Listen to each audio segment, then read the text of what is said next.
nom du Père, et du Fils, et du Saint-Esprit. Amen.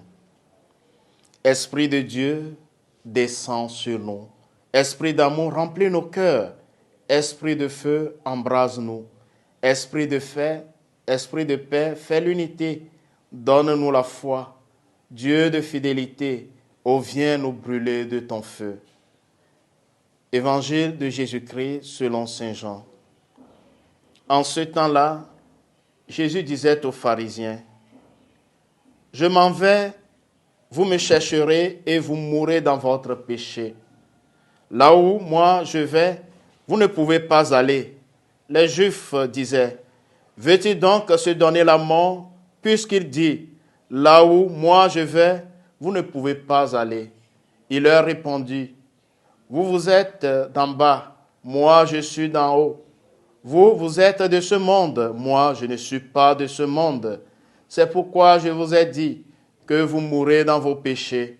En effet, si vous ne croyez pas que moi je suis, vous mourrez dans vos péchés. » Alors, ils lui demandèrent, « Toi, qui es-tu » Jésus leur répondit, « Je n'ai pas cessé de vous le dire. À votre sujet, j'ai beaucoup à dire et à juger. D'ailleurs, celui qui m'a envoyé dit la vérité, et ce que j'ai entendu de lui, je le dis pour le monde. » Ils ne comprirent pas qu'il leur parlait du Père. Jésus leur déclara, « Quand vous aurez élevé le Fils de l'homme, alors vous comprendrez que moi je suis, et que je ne fais rien de moi-même. Ce que je dis là, je le dis comme le Père me l'a enseigné. Celui qui m'a envoyé est avec moi. Il ne m'a pas laissé seul, parce que je fais toujours ce qui lui est agréable. » Sur ces paroles de Jésus, beaucoup crurent en lui. Acclamons la parole de Dieu. Chers frères et sœurs en Christ, en ce mardi 28 mars 2023, mardi de la 5e semaine de Carême année A, Jésus nous rappelle que Dieu désire sauver tous les hommes et ne veut en perdre aucun. Ainsi, il est venu pour que tous aient la vie. Sur un ton sévère, Jésus fait comprendre aux pharisiens que Dieu ne veut pas les écarter ou les exclure du salut qu'il leur a promis et que lui-même est venu annoncer.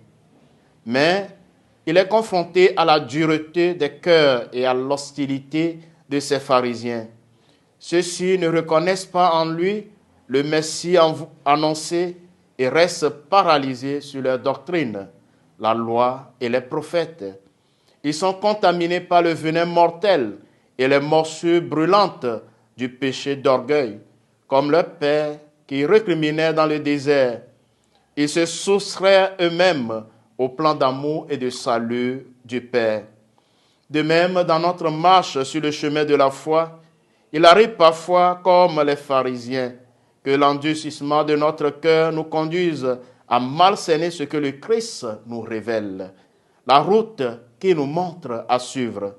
Mais le final de cet évangile nous montre clairement que, même dans nos doutes les plus inimaginables, notre incrédulité et notre éloignement, Dieu nous rejoint pleinement par sa grâce. Lui seul s'est fait pencher les cœurs les plus tortueux rebelles vers son immense miséricorde, afin que nous ne regardions que lui, source véritable de vie.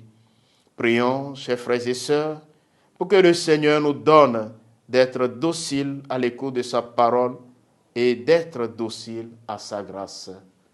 Le Seigneur soit avec vous.